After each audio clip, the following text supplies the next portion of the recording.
Hello guys, എന്നോട് വിശേഷം എല്ലാവർക്കും സുഖമല്ലേ ഗൈസ്? എല്ലാവരും ഹാപ്പി ആയിട്ട് സേഫ് ആയിട്ടിരിക്കുന്നു വിശ്വസിക്കുന്നു. ഞാനിവിടെ ഹാപ്പി ആയിട്ടിരിക്കുവാണ്. ഇന്നത്തെ വീഡിയോ എന്ന് വെച്ചിട്ടുണ്ടെങ്കിൽ അയർലൻഡിലേക്ക് വരുന്നതിന് മുന്നേ നമ്മൾ അറിഞ്ഞിരിക്കേണ്ട കുറച്ച് കാര്യങ്ങളൊക്കെയാണ്. അതിനു മുന്നേ നമ്മുടെ ചാനൽ ആരെങ്കിലും ആദ്യമായിട്ട് കാണുന്നുണ്ടെങ്കിൽ എൻ്റെ പേര് അനറ്റ് മേരി. ഞാൻ അയർലൻഡിൽ നേഴ്സായിട്ട് വർക്ക് ചെയ്യുവാണ്. നമ്മുടെ ഒരു ചാനലിൽ കുക്കിംഗ് വ്ളോഗ്സ് ഇടാറുണ്ട്, ഡെയിലി വ്ളോഗ്സ് ഇടാറുണ്ട്. അതുപോലെ തന്നെ അയർലൻഡിലേക്ക് ടോപ്പിക്സ് ഷെയർ ചെയ്യാറുണ്ട്. പിന്നെ നിങ്ങൾ റിക്വസ്റ്റ് പ്രകാരം വീഡിയോസ് ക്രിയേറ്റ് ചെയ്താറുണ്ട്. അപ്പൊ ചാനൽ ആദ്യമായിട്ട് കാണുന്നവർ ജസ്റ്റ് ഒന്ന് സബ്സ്ക്രൈബ് ചെയ്യുക. അപ്പൊ നമുക്ക് ഒട്ടും താമസിപ്പിക്കാണ്ട് വേഗം തന്നെ വീഡിയോയിലോട്ട് പോവാം. ആദ്യം പറയാനുള്ളത് ഇവിടുത്തെ കോസ്റ്റ് ഓഫ് ലിവിങ്ങിനെ പറ്റിയിട്ടാണ്. ഇവിടെ നല്ല എക്സ്പെൻസീവ് ആണ് കോസ്റ്റ് ഓഫ് ലിവിംഗ് എന്ന് വെച്ചിട്ടുണ്ടെങ്കിൽ.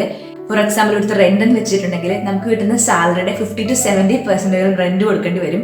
അത്ര എക്സ്പെൻസീവ് ആണ്. ഇപ്പോൾ ഡബ്ലിനിലാണെങ്കിലും അതുപോലെ തന്നെ ഗോൾവേ ആണെങ്കിലും ഇതൊക്കെ കൗണ്ടികളുടെ പേരുകളാണ്. കൗണ്ടി എന്ന് വെച്ചിട്ടുണ്ടെങ്കിൽ നമ്മുടെ ഇവിടുത്തെ ഡിസ്ട്രിക്ട് എന്നൊക്കെ വേണമെങ്കിൽ പറയാം. സോ ഇവിടെയൊക്കെ സിറ്റി അതുപോലെ തന്നെ ടൗൺ ഏരിയയിലാണെങ്കിൽ പോലും അല്ലെങ്കിൽ പോലും നല്ല കോസ്റ്റ് ഓഫ് ലിവിംഗ് ആണ്. നമ്മുടെ സാലറിയുടെ ഞാൻ പറഞ്ഞാലേ 50 to 70% തന്നെ കോസ്റ്റ് ഓഫ് ലിവിംഗ് തന്നെ ആവാറുണ്ട്. അത് മാത്രമല്ല ഗ്രോസറീസ് ആണെങ്കിലും നമ്മൾ പുറത്ത് ഫുഡ് കഴിക്കാനാണെങ്കിലും ഒക്കെ നല്ല എക്സ്പെൻസീവ് ആണ്. ഞങ്ങൾക്ക് പേഴ്സണൽ അറിയാം, ഞങ്ങളുടെ ഒരു ഫ്രണ്ട് കല്യാണം കഴിഞ്ഞ് കുഞ്ഞൊക്കെ ആയപ്പോൾ വൈഫ് ആണെങ്കിൽ മെറ്റേണിറ്റി ലീവിൽ പോയപ്പോൾ മെറ്റേണിറ്റി ലീവിൽ പ്രൈവറ്റിലാണ് വർക്ക് ചെയ്യുന്നുണ്ടെങ്കിൽ നമുക്ക് മെറ്റേണിറ്റി ബെനിഫിറ്റ്സ് മാത്രമേ കിട്ടത്തുള്ളൂ. അല്ലാതെ ഹോസ്പിറ്റലിൽ നിന്ന് പോലെ സാലറിയോ അങ്ങനെയൊന്നും കിട്ടത്തില്ല. ബെനിഫിറ്റ് വളരെ കുറച്ച് എമൗണ്ട് മാത്രമേ കിട്ടത്തുള്ളൂ. അത് മാത്രമല്ല നമ്മൾ അൺപെയ്ഡ് ലീവിൽ പോവുകയാണെന്നുണ്ടെങ്കിൽ അതും കിട്ടത്തില്ല. അപ്പൊ ആ ഒരു സാഹചര്യത്തിൽ ഞങ്ങളുടെ ആ ഒരു ഫ്രണ്ട് ആണെങ്കിൽ റെന്റ് അടയ്ക്കാൻ വേണ്ടിയിട്ട് ബാങ്കിൽ നിന്ന് ലോൺ എടുത്തിട്ടുണ്ടായിരുന്നു. ഒരു 10,000 euros ലോൺ എടുത്തിട്ടാണ് റെന്റ് അടച്ചുകൊണ്ടിരിക്കുന്നത്. ഇപ്പൊ കറന്റ് സിറ്റുവേഷൻ ആണ് ഞാൻ ഈ പറയുന്നത്. അപ്പൊ അങ്ങനെയാണ് ഇവിടുത്തെ കോസ്റ്റ് ഓഫ് ലിവിംഗിന്റെ സ്കെയിൽ പോകുന്നത്. അത്രയും സിവിയർ ആണ് കോസ്റ്റ് ഓഫ് ലിവിംഗ്. അപ്പൊ ഒന്ന് ആലോചിച്ച് നോക്കിയാൽ നമുക്ക് കിട്ടുന്ന സാലറിയുടെ അത്രയും ശതമാനം നമ്മൾ റെന്റിനായിട്ട് തന്നെ കൊടുക്കുമ്പോൾ നമുക്ക് വളരെ വളരെ കുറച്ച് മാത്രമേ നമ്മുടെ കയ്യിൽ ഉണ്ടാകത്തുള്ളൂ. അടുത്ത കാര്യം പറയാനാണെന്നുണ്ടെങ്കിൽ നമുക്കൊരു റൂം കിട്ടുക അല്ലെങ്കിൽ താമസിക്കുന്ന അക്കോമഡേഷൻ കിട്ടുക എന്ന് വെച്ചിട്ടുണ്ടെങ്കിൽ ഒരു ലോട്ടറി അടിക്കുന്ന പോലെയാണ്. കാരണം ഒരു റൂമിന് വേണ്ടി തന്നെ ഒരുപാട് പേര് അപ്ലൈ ചെയ്തിട്ടുണ്ടായിരിക്കും. ലാൻഡ് ലോഡ്സ്മാർക്ക് ക്യൂ ആയിരിക്കും ആൾക്കാർ വീട് കിട്ടാൻ വേണ്ടി അല്ലെങ്കിൽ റൂം കിട്ടാൻ വേണ്ടിയിട്ട്. ഇവിടെ ഡാഫ്റ്റ് എന്ന് പറഞ്ഞൊരു ആപ്ലിക്കേഷൻ ഉണ്ട്. അത് ഡൗൺലോഡ് ചെയ്ത് കഴിയുമ്പോൾ അതിൽ നമുക്ക് വീടിന്റെ ആണെങ്കിലും ഇപ്പൊ വാങ്ങിക്കാനാണെങ്കിലും അതുപോലെ തന്നെ റെന്റിനാണെങ്കിലും ഉള്ള വീടിന്റെയും അപ്പാർട്ട്മെന്റ്സിന്റെയും റൂംസിന്റെ ഒക്കെ അവൈലബിലിറ്റി കാണിക്കും. പക്ഷേ ഏറ്റവും സങ്കടകരമായ കാര്യം എന്ന് വെച്ചിട്ടുണ്ടെങ്കിൽ നമ്മൾ ആ ഒരു ഡാഫ്റ്റിൽ മെസ്സേജ് അയച്ചു കഴിഞ്ഞാൽ അല്ലെങ്കിൽ മെയിൽ അയച്ചു കഴിഞ്ഞാൽ നമുക്ക് മെയിലാണ് അയക്കാൻ പറ്റുന്നത്. അതിൽ കോൺടാക്ട് ഡീറ്റെയിൽസ് ഉണ്ടായിരിക്കും. മെയിൽ അയച്ചു കഴിഞ്ഞാൽ റിപ്ലൈ നമുക്ക് കിട്ടാൻ വളരെ വളരെ താമസിക്കും. അപ്പോഴത്തേക്കും നമ്മൾ താമസിക്കുന്ന വീട്ടിലെ കാലാവധി കഴിഞ്ഞിട്ടുണ്ടായിരിക്കും. നമുക്ക് വേറെ സ്ഥലത്തേക്ക് മാറാനുള്ള സമയം അതിക്രമിച്ചിട്ടുണ്ടായിരിക്കും. അത്രയും ടൈറ്റ് ആയിട്ടാണ് ഇവിടെ അക്കോമഡേഷൻ പോയിക്കൊണ്ടിരിക്കുന്നത്. അപ്പൊ അത്ര ക്രൈസിസ് ആണ് അക്കോമഡേഷന്റെ കാര്യത്തിൽ ആൾക്കാർ ഫേസ് ചെയ്യുന്നത്.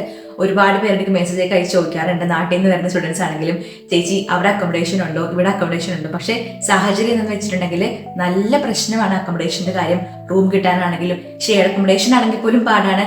അതുപോലെ തന്നെ ഫാമിലി ആണെന്നുണ്ടെങ്കിൽ പറയേ വേണ്ട, നമുക്കൊരു വീട് കിട്ടാനോ അല്ലെങ്കിൽ അപ്പാർട്ട്മെന്റ് കിട്ടാനൊക്കെ നല്ല പാടാണ്.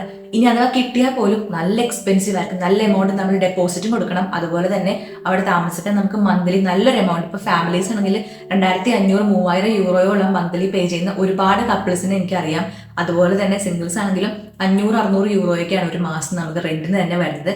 അപ്പൊ കോസ്റ്റ് ഓഫ് ലിവിങ്ങിന്റെ പോലെ തന്നെ നമുക്ക് അക്കോമഡേഷൻ കിട്ടുന്ന കാര്യം വളരെ വളരെ പാടാണ്. അടുത്ത കാര്യം എന്ന് വെച്ചിട്ടുണ്ടെങ്കിൽ ഇവിടുത്തെ വെതറാണ്. അത് നമ്മളെ ശരിക്കും ഡിപ്രസ്ഡ് ആക്കും. പ്രത്യേകിച്ച് വിന്റർ ടൈമിലാണെന്നുണ്ടെങ്കിൽ പറയാതിരിക്കാൻ പറ്റില്ല. മൊത്തം മൂകമായിട്ടായിരിക്കും ക്ലൈമറ്റ് ഉണ്ടായിരിക്കുന്നത്. ഇങ്ങനെ ശോകമൂകമായിട്ട് എപ്പോഴും മഴ പെയ്യും, ഇരുണ്ട് മൂടിയിരിക്കും, നമുക്ക് പുറത്തേക്ക് ഇറങ്ങാൻ പറ്റില്ല. ഒരു വൈകുന്നേരം 3-3:30 ആകുമ്പോൾ തന്നെ ഫുൾ ഇരുട്ട് മൂടും. അതുപോലെ തന്നെ രാവിലെ ആണെങ്കിലും സൂര്യൻ വരാൻ ഒരുപാട് ലേറ്റ് ആകും. അപ്പൊ അങ്ങനെ വരുമ്പോൾ നമ്മൾ ആകെപ്പാടെ ഡിപ്രസ്ഡ് മൂഡിലായിരിക്കും മൊത്തം ഉണ്ടായിരിക്കുന്നത്. അത് പ്രത്യേകിച്ച് വിന്ററിലാണ്. പക്ഷെ സമ്മർ ആകുമ്പോൾ നമ്മൾ കുറച്ച് ആക്റ്റീവ് ആവും. കാരണം സമ്മർ ആകുമ്പോൾ നമ്മുടെ ഇവിടെ സൂര്യപ്രകാശം കുറച്ച് കൂടുതൽ നേരം ഉണ്ടായിരിക്കും. രാവിലെ സൂര്യൻ നേരത്തെ വരും, വൈകുന്നേരം രാത്രി ഒരുപാട് ലേറ്റ് ആയിട്ടേ പോകത്തുള്ളൂ. പക്ഷെ സമ്മർ ആകാൻ നമ്മൾ കാത്തിരിക്കണം. വിന്റർ ടൈമിൽ നമുക്ക് ഒരു 6 മാസക്കാലം കുറച്ച് സ്ട്രഗ്ലിംഗ് ആണ് ഇവിടെ താമസിക്കാനായിട്ട്. അതുകൊണ്ട് തന്നെ ഒരുപാട് പേരും ഇവിടുന്ന് മൈഗ്രേറ്റ് ചെയ്തിട്ട് ഓസ്ട്രേലിയക്കൊക്കെ പോകാറുണ്ട്. അതിന്റെ മെയിൻ റീസൺ ഇവിടുത്തെ ക്ലൈമറ്റ് ആണ്. അടുത്തെന്ന് വെച്ചിട്ടുണ്ടെങ്കിൽ നമ്മൾ ഇവിടെ ഇന്ത്യൻസ് ആയിട്ട് വരുന്ന ഒരുപാട് സ്റ്റുഡൻസ് ആണെങ്കിലും അതുപോലെ തന്നെ നഴ്സുമാരൊക്കെ ആണെങ്കിലും നമ്മുടെ നാട്ടിലെ കൾച്ചർ നമുക്കറിയാമല്ലോ. നമ്മൾ ഭയങ്കര വൈബ്രന്റ് ആയിരിക്കും, ഒരുപാട് സോഷ്യൽ കമ്മ്യൂണിറ്റീസ് ഉണ്ടായിരിക്കും. പക്ഷെ ഇവിടെ വന്ന് കഴിയുമ്പോൾ നമ്മൾ കുറച്ച് ലോൺലെസ് ഫീൽ ചെയ്യും. കാരണം ഒരുപാട് കമ്മ്യൂണിറ്റീസ് ഒക്കെ ഉണ്ടെങ്കിൽ പോലും നമ്മൾ ആദ്യം അവരൊക്കെ ആയിട്ട് ജെല്ലാകാൻ വേണ്ടിയിട്ട് കുറച്ച് ടൈം എടുക്കും. അപ്പൊ നമുക്ക് ഈ പറയുന്ന പോലെ ഒരുപാട് പേരെ കാണാനൊന്നും പറ്റില്ല. നമുക്ക് ഒത്തിരി സംസാരിക്കാനോ നമ്മുടെ സ്വന്തം ലാംഗ്വേജിൽ എക്സ്പ്ലോർ ചെയ്യാനൊന്നും നമുക്ക് സാഹചര്യങ്ങൾ വളരെ കുറവായിരിക്കും ആദ്യത്തെ കാലഘട്ടത്തിൽ.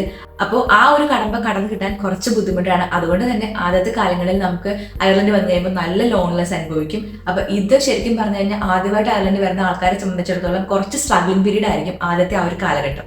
അടുത്തെന്ന് വെച്ചിട്ടുണ്ടെങ്കിൽ ജോബ് എക്സ്പീരിയൻസ് ഉള്ള ആൾക്കാർക്ക് ഇവിടെ ജോലി കിട്ടാനാണെങ്കിൽ പോലും നല്ല പാടാണ്.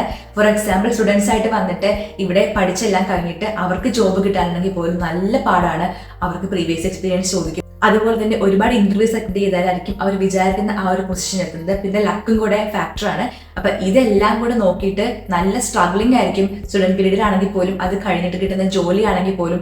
ഒരുപാട് പേര് പാർട്ട് ടൈം ജോബായിട്ട് പോകുന്നത് ഇപ്പൊ കടകളിൽ നിൽക്കാൻ, അല്ലെങ്കിൽ ബുച്ചർ ഷോപ്പിൽ, അല്ലെങ്കിൽ ഇവിടെ അടുത്ത് ക്ലീനറായിട്ട് ഹോസ്പിറ്റലിൽ വർക്ക് ചെയ്യാം. അങ്ങനത്തെ പാർട്ട് ടൈം ജോബുകളായിരിക്കും കൂടുതലും കിട്ടുന്നത്. അല്ലാതെ നമ്മൾ പഠിച്ച ജോലി അല്ലെങ്കിൽ നമ്മൾ പഠിച്ച പ്രൊഫഷനിലെ ജോലി കിട്ടാൻ വേണ്ടിയിട്ട് കുറച്ചധികം ബുദ്ധിമുട്ടാണ്. അപ്പൊ അത് ഇവിടുത്തെ ഒരു വലിയൊരു ക്രൈസിസ് ആയിട്ട് തന്നെ വരും. പിന്നെ ഇവിടുത്തെ ഹെൽത്ത് കെയറിനെ കുറിച്ച് പറയാണ്ടിരിക്കാൻ പറ്റില്ല. കാരണം പബ്ലിക് ഹെൽത്ത് കെയർ നല്ല പാടാണ്. അതായത് ഇപ്പം നമുക്കൊരു അപ്പോയിൻമെന്റ് ഹോസ്പിറ്റലിൽ കിട്ടണമെന്നുണ്ടെങ്കിൽ നമുക്ക് ഡയറക്റ്റ്ലി ചെല്ലാം. അപ്പം നമുക്ക് കുറച്ച് എക്സ്പെൻസ് ആവുന്നുണ്ട്, €100 എന്തൊക്കെ ആവുന്നത്. പക്ഷേ ഇപ്പം നേരത്തെ ആണെന്നുണ്ടെങ്കിൽ അതിന് കൂടുതലാവുമായിരുന്നു. പക്ഷേ ഇപ്പം €100 കൊടുത്തു കഴിഞ്ഞാൽ, അതായത് നമ്മുടെ നാട്ടിൽ 10,000 കൊടുത്തു കഴിഞ്ഞാൽ നമുക്ക് അത്യാവശ്യം കാര്യങ്ങൾ ചെയ്ത് കിട്ടും. പക്ഷേ ഈ പറയുന്ന പോലെ ഭയങ്കര ക്യൂ ആണ്. നമ്മളവിടെ രാവിലെ ചെന്ന് കഴിഞ്ഞാൽ ചിലപ്പോൾ രാത്രി ആകാറാകും, അല്ലെങ്കിൽ ഒരു വൈകുന്നേരം 5:30 ആ ഒരു ടൈം വരെ നമ്മൾ വെയിറ്റ് ചെയ്യേണ്ടേക്ക് വരും. അപ്പോൾ വെയിറ്റിംഗ് ടൈം ഭയങ്കര കൂടുതലാണ്. അതുപോലെ തന്നെ നല്ല തിരക്കായതുകൊണ്ട് തന്നെ അവിടുത്തെ ആൾക്കാർക്ക് പോലും ബെഡില്ല. പലരും തന്നെ കോറിഡോറിലൊക്കെ ആയിരിക്കും വെയിറ്റിങ്ങും. അതുപോലെ തന്നെ ഇപ്പം എന്തെങ്കിലും എമർജൻസി ആയിട്ട് വരുന്നവരാണെങ്കിൽ പോലും അത്രയും പെയിൻ സഹിച്ചിട്ടാണെങ്കിൽ പോലും കോറിഡോറിൽ വെയിറ്റ് ചെയ്യേണ്ട സാഹചര്യങ്ങൾ നമ്മൾ കാണാറുണ്ട്. അപ്പോൾ തിരക്കും കൂടുതലാണ്. അതുപോലെ തന്നെ നമുക്ക് ആക്സസ് ചെയ്യാനുള്ള പാടും നല്ലപോലെ ഉണ്ട്. അപ്പൊ ഹെൽത്ത് കെയർ സിസ്റ്റം ഒത്തിരി അഡ്വാൻസ് ആകേണ്ടിയിരിക്കുന്നു. നമ്മൾ അകത്ത് കയറി ഡോക്ടർമാരെ കാണുന്നതിനും വരെ കുറച്ചധികം സ്ട്രഗ്ലിംഗ് ആണ്. ഇനി കണ്ടു കഴിഞ്ഞാലും കൂടുതലും നമ്മൾ ഇന്ത്യൻ ഡോക്ടേഴ്സ് വളരെ കുറവാണ്. ഇവിടെ കൂടുതലും പാകിസ്ഥാനി ഡോക്ടേഴ്സ് ആണുള്ളത്. അപ്പോൾ പറയാനാണെന്നുണ്ടെങ്കിൽ നമ്മുടെ നാട്ടിലെ ഡോക്ടേഴ്സിന്റെ അത്രയും കേപ്പബിലിറ്റി ഒന്നും എനിക്ക് പേഴ്സണലി ഫീൽ ചെയ്തിട്ടില്ല. എന്റെ മാത്രം പോയിന്റ് ഓഫ് വ്യൂ ആണെന്ന് തോന്നുന്നില്ല. ഞാൻ ഡിസ്കസ് ചെയ്ത പലരും പറഞ്ഞിട്ടുള്ള കാര്യമാണ്. നമ്മുടെ നാട്ടിലെ ഡോക്ടേഴ്സിന്റെ കേപ്പബിലിറ്റിയും അതുപോലെ തന്നെ അവരുടെ നോളജും അതൊന്നും നമുക്ക് ഇവിടെ അത്രയും എക്സ്പീരിയൻസ് ചെയ്യാൻ വേണ്ടിയിട്ട് പറ്റില്ല. അപ്പോൾ അത് നമുക്ക് ശരിക്കും മിസ് ചെയ്യും നാട് വെച്ച് കമ്പയർ ചെയ്യാൻ നേരത്ത്. ഞാനൊരു സിറ്റുവേഷൻ പറയാം. എൻ്റെ ഒരു പേഷ്യൻ്റ് ആണെന്നുണ്ടെങ്കിൽ ഒരു അത്യാവശ്യം പ്രായമുള്ള ഒരു അപ്പച്ചനായിരുന്നു. പുള്ളിക്കാരനാണെങ്കിൽ നമ്മുടെ ഹോസ്പിറ്റലിൽ പ്രായമായി ഏകദേശം മരിക്കുന്ന ഒരു സിറ്റുവേഷൻ ആയിക്കൊണ്ടിരിക്കുമായിരുന്നു. അപ്പം അത് കഴിഞ്ഞപ്പോൾ ആൾ മരിച്ചുപോയി. മരിച്ചെല്ലാം കഴിഞ്ഞ് മോർച്ചറിലൊക്കെ ബോഡിയൊക്കെ പോയതിനു ശേഷം പിറ്റേ ദിവസമാണെന്നുണ്ടെങ്കിൽ നമുക്കൊരു ലെറ്റർ വന്നു, അതുപോലെ തന്നെ ഒരു കോളും വന്നു.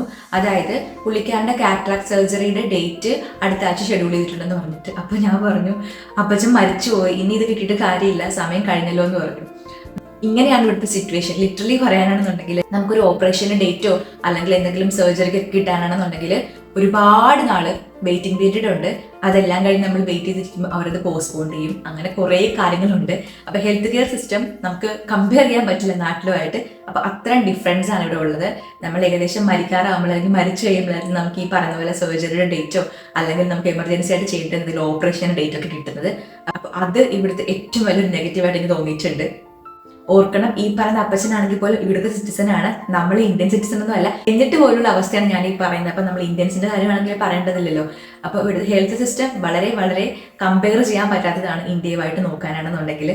പിന്നെ ടാക്സിനെ കുറിച്ച് പറയാനാണെന്നുണ്ടെങ്കിൽ നമുക്ക് കിട്ടുന്ന സാലറിയുടെ നല്ലൊരു എമൗണ്ട് ടാക്സ് പോവും. സിംഗിൾസിനാണെങ്കിൽ 40% ടാക്സ് ഉണ്ട്. അതുപോലെ തന്നെ ഫാമിലി ആണെങ്കിൽ കമ്പൈൻ ചെയ്ത് 20% ടാക്സ് വരുന്നുണ്ട്. എന്തൊക്കെയാണെങ്കിലും നല്ലൊരു എമൗണ്ട് നമ്മൾ ടാക്സ് കൊടുത്താണ് ഇവിടെ താമസിക്കുന്നത്. അതുപോലെ തന്നെ നമുക്കൊരു ബെനിഫിറ്റ് പറയാനാണെന്നുണ്ടെങ്കിൽ നമുക്ക് ഇയർ എൻഡ് ഒക്കെ ആകുമ്പോൾ നമുക്ക് ടാക്സ് ബാക്ക് ചെയ്യാൻ പറ്റും, ക്ലെയിം ചെയ്യാൻ വേണ്ടിയിട്ട് പറ്റും. അപ്പം നമുക്ക് ഫുൾ ടാക്സ് അവർ കാൽക്കുലേറ്റ് ചെയ്തിട്ട് കുറച്ച് എമൗണ്ട് നമുക്ക് ടാക്സ് ക്ലെയിം ചെയ്ത് കിട്ടും. പക്ഷെ എന്നിരുന്നാൽ പോലും നമ്മൾ ഈ പറയുന്ന പോലെ അധ്വാനിക്കുന്ന എമൗണ്ട് പൈസയുടെ നല്ലൊരു ശതമാനം ടാക്സ് ആയിട്ട് പോകുന്നത് കൊണ്ട് തന്നെ നമുക്ക് പേ സ്ലിപ്പ് കാണുമ്പോൾ നല്ല ബുദ്ധിമുട്ട് തോന്നും. കാരണം ഇത്രയും കഷ്ടപ്പെട്ടിട്ട് നമുക്ക് മിച്ചം കിട്ടുന്ന ഇത്രയും പൈസയാണല്ലോ എന്ന് ഓർക്കുമ്പോൾ നമുക്ക് എന്തെന്നില്ലാത്തൊരു സങ്കടം വരും. അപ്പം അയർലൻഡ് വെച്ചിട്ടുണ്ടെങ്കിൽ ആൾക്കാരുടെ ടാക്സ് കൊണ്ടാണ് കൂടുതലും കാര്യങ്ങൾ ചെയ്യുന്നൊരു രാജ്യമാണ്. സത്യം ഇതാണ്, നല്ലൊരു ശതമാനം ടാക്സ് നമ്മളിവിടെ പേ ചെയ്യണം നമ്മൾ കിട്ടുന്ന സാലറിയിൽ നിന്ന്. അതിപ്പോൾ പാർട്ട് ടൈം ആണെങ്കിലും ഫുൾ ടൈം ആണെങ്കിലും നമുക്ക് ടാക്സ് വരുന്നുണ്ട്. പിന്നെ ഒരു കാര്യം പറയാനുള്ളത്, നമുക്ക് എമർജൻസി ടാക്സ് ഉണ്ട്. അതായത് ആദ്യമായിട്ട് ജോലി കിട്ടുന്ന ആൾക്ക് ആദ്യത്തെ ആ ഒരു 1 ഇയർ പീരീഡിൽ ടാക്സ് പേ ചെയ്യേണ്ട. ആദ്യത്തെ എമർജൻസി ടാക്സ് എന്ന് പറഞ്ഞൊരു പിടിക്കും, പക്ഷെ അത് തിരിച്ചു നമുക്ക് തരും. അതല്ലാണ്ട് ആ ഒരു വർഷം കഴിഞ്ഞാൽ നമുക്ക് പിന്നെ ടാക്സ് നല്ലൊരു എമൗണ്ട് തന്നെ പോകും. അപ്പോൾ എമർജൻസി ടാക്സ് പിടിച്ചാൽ നമുക്ക് തിരിച്ചു കിട്ടും എന്നൊരു കാര്യമുണ്ട്.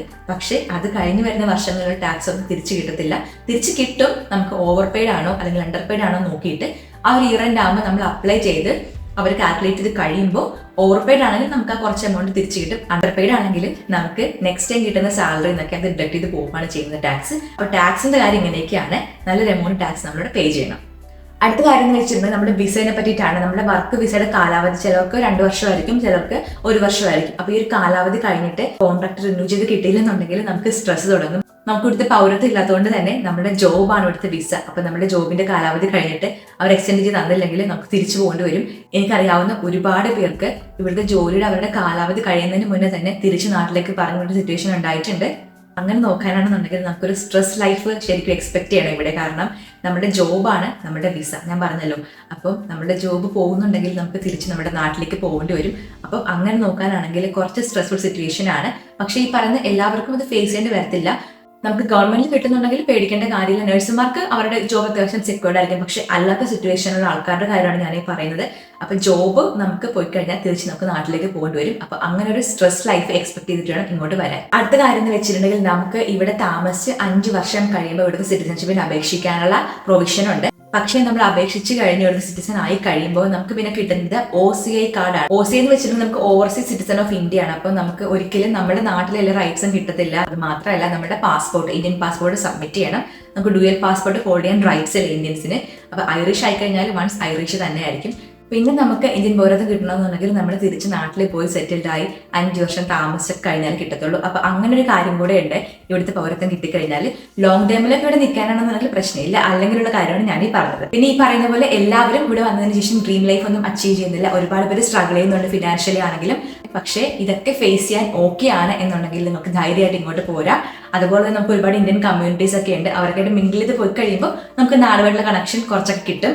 അപ്പൊ ഇതാണ് ഇന്നത്തെ വീഡിയോ. നിങ്ങൾക്ക് ഉപകാരപ്പെട്ടെന്ന് വിചാരിക്കുന്നു. ഉപകാരപ്പെട്ടിട്ടുണ്ടെങ്കിൽ ഒന്ന് ലൈക്ക് ചെയ്യുക. അതുപോലെ തന്നെ നിങ്ങൾക്ക് എങ്ങനത്തെ വീഡിയോസാണ് വേണ്ടുന്നുള്ള കാര്യങ്ങൾ കമന്റ് ബോക്സിൽ അറിയിച്ചു കഴിഞ്ഞാൽ തീർച്ചയായിട്ടും വീഡിയോസ് ചെയ്യുന്നതായിരിക്കും. അപ്പൊ അത്ര ഇന്നത്തെ വീഡിയോ എല്ലാവർക്കും ഇഷ്ടപ്പെട്ടെന്ന് വിചാരിക്കും. ഇഷ്ടപ്പെട്ടാൽ പ്ലീസ് ലൈക്ക് ആൻഡ് ഷെയർ ചെയ്യുക, സബ്സ്ക്രൈബ് ചെയ്യുക, സൈൽ കണ്ട ബെല്ലേക്കും ടപ്പിംഗ് അടിച്ചു പിടിക്കുക. ഈ വീഡിയോ ഉപകാരപ്പെടുന്നുണ്ടെന്ന് തോന്നുന്നുണ്ടെങ്കിൽ നിങ്ങളുടെ ഫ്രണ്ട്സിനും ഫാമിലീസ് റിലേറ്റീവ്സിനൊക്കെ ഇങ്ങനെ ഒരു ചാനലിന്റെ കാര്യം ഒന്ന് ഷെയർ ചെയ്ത് കൊടുത്തേക്കണം. അപ്പൊ ഒരു കിടിലൻ വീഡിയോ ആയിട്ട് വീണ്ടും കാണാം. അതുവരേക്കും tata, take care and Sannu signing of.